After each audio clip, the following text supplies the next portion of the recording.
ازيكم حبايبي، عاملين ايه؟ اهلا بيكم في فيديو جديد. فيديو النهارده بقى هنعمل ايه؟ هنعمل كفتة فراخ. هنعملها بطريقة سهلة وسريعة، يعني هنحضرها او هنفرمها بالسكينة. يعني لو ما عندناش بقى كبة وكده، يعني سهلنا على نفسنا وعملناها بالسكينة بكل سهولة. هتشوفوا دلوقتي معايا صدر فراخ، يعني صدر من الفرخة كده، او نص كيلو بانيه مثلا. لو عندك مثلا بانيه خفيف عادي، كله ايه هيتقطع وهيتفرم. وهنعمل كفتة بقى تحفة. يعني عايزة اقول لكم من نص كيلو او اقل كمان من صدور الفراخ، عملنا كمية حلوة قوي من الكفتة، والطعم عايزة اقول لكم روعة. هنقطع صدر الفرخة كده قطع صغيرة، وهفرمها بالسكينة. يعني لو ما عندناش زي ما قلت لكم كبة او كده او مفرمة والكلام ده، مش هنحتار ولا هنحتس. يعني هنعملها ايه؟ بالسكينة كده. يعني واحنا ايه قاعدين، والله ما خدتش وقت خالص بجد، بكل سهولة. يعني مش هنقول صعبة ولا حاجة. ومعايا الخضرة ايه، معايا واحدة من البقدونس، واحدة من الكزبرة، ومعايا بصلتين كبار مفرومين، ومعايا واحدة من الطماطم، شايلة القلب بتاعها ومقطعها كده صغيرة كده. بس هي دي المقادير بتاعتنا، والبهارات. ومعايا توم. هبدأ بقى ايه، اقطعها بالطريقة اللي انتوا شايفينها دي. بس السكينة المفروض تكون ايه، تكون حامية معانا، عشان تسهل علينا ايه الفرم بالطريقة دي. يعني الفرم بالسكينة ده سهل قوي على فكرة، مش صعب ولا حاجة. يعني بنقطع كده بالطريقة دي كده، ايه كله على بعض كده، وناخد من تحت الفوجة زي ما بعمل كده بالطريقة دي. فسهل قوي. بس هنقطع بقى بالطريقة دي زي ما قلت لكم.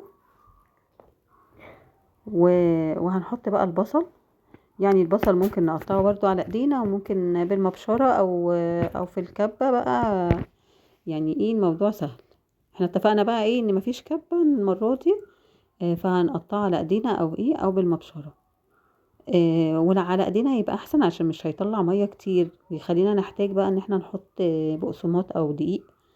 يعني احنا هنحط معلقة بقسماط بس واحدة، بجد هتلاقوها بقت متماسكة وحلوة قوي.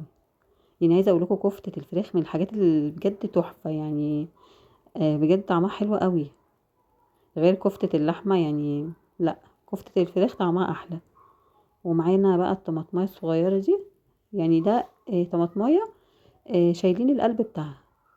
بس برضه هحطها كده مع الخليط بتاعنا ده، ونقطع بالطريقة اللي انتوا شايفينها دي.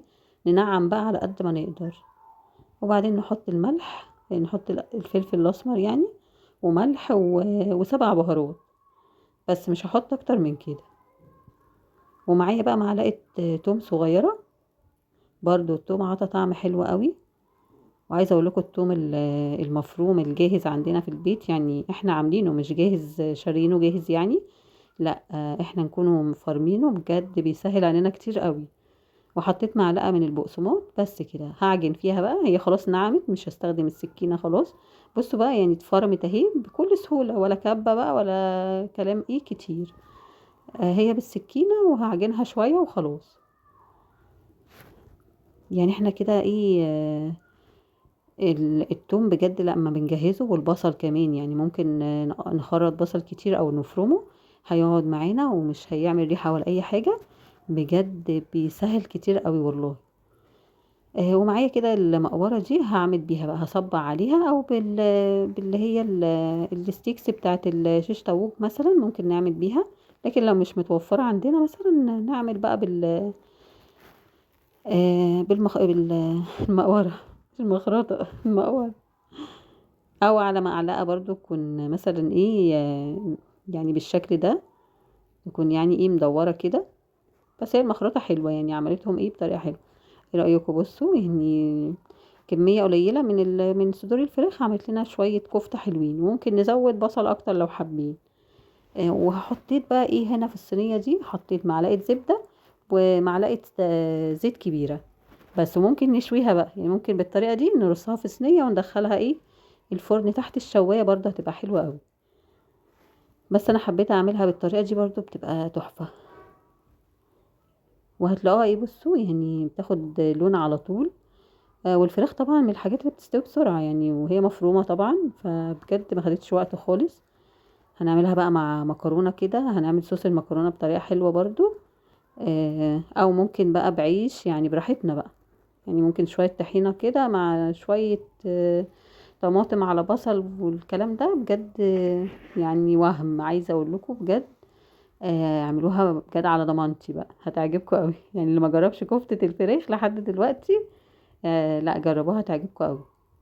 بس هحمرها بقى من كل جنب كده وخلاص. يعني الموضوع سهل وبسيط، لا طلعنا بقى كبة ولا طلعنا اي حاجة ايه صعبت علينا الموضوع. هي كده حلوة قوي. مستمرين بقى في تحمير الكفتة، بس والله لونها حلو قوي، تحفة.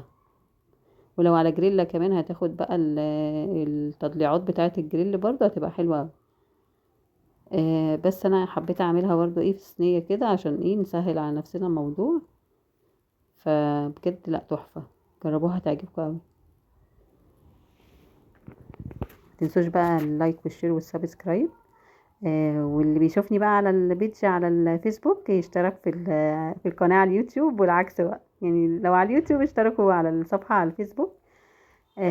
برضو نفس يعني القناة مطبخ فايز احمد، والبيج اللي على الفيسبوك برضو مطبخ فايز احمد. شرفوني بقى ايه بالاشتراك. خلصنا كده الكفتة كلها. بصوا والله كمية حلوة برضو، يعني من نص كيلو ويمكن اقل كمان. عملت ايه كمية حلوة في نفس بقى الصينية. معايا معلقة توم كبيرة كده، وفي نفس طبعا الصوص اللي نزل او الدهون اللي نزلت بقى من الكفتة. هنعمل ايه؟ هنعمل الصلصة او الصوص بتاع المكرونة. هنحمر التوم كده ونزلت عليه بقى صلصة انا كنت عاملاها مجهزاها في الفريزر. او ممكن نعمل عصير طماطم بقى فريش كده يكون عندنا. تكون طماطم عندنا يعني، ونضربها في الخلاط ونصفيها. بس ده كانت طماطم اصلا انا مسبكاها، يا دوب نزلتها على الثوم بس، وملح وفلفل، وزودتها شويه ميه تغلي غلوتين طبعا لانها هي مسبكه فمش هتقعد كتير بقى. برضو الحاجات دي لما نجهز حاجات كده بجد بتنفعنا قوي. في كفتايه كانت تايهه مني بس اتحطت في الصلصه وكان طعمها حلو برضو. بس خلاص هنسيبها تغلي غلوتين كده، وبعد كده ننزل بقى ايه بالصوص الحلو ده بقى على المكرونة. يعني صلصة المكرونة لما بنعملها بالثوم بجد بتدي ريحة وطعم للمكرونة تحفة. يعني هي المكرونة بجد هو توم، يعني بجد بتبقى حلوة قوي بالثوم. يعني في ناس بتحب تعملها بالبصل، لكن بجد المكرونة لا، الصوص بتاعها او الصلصة بتاعتها بتتعمل بالثوم، يعني مفيش كلام تاني. بجد حلوة قوي، تحفة. يعني أكلة سريعة وسهلة وخفيفة طبعا، يعني مش ما خدتش وقت ولا في تحضيرها ولا في اي حاجة. بصوا الكفتة بجد حلوة قوي. جربوا بقى وقولوا لي رأيكم، وان شاء الله اشوفكم في فيديو جديد. مع السلامة.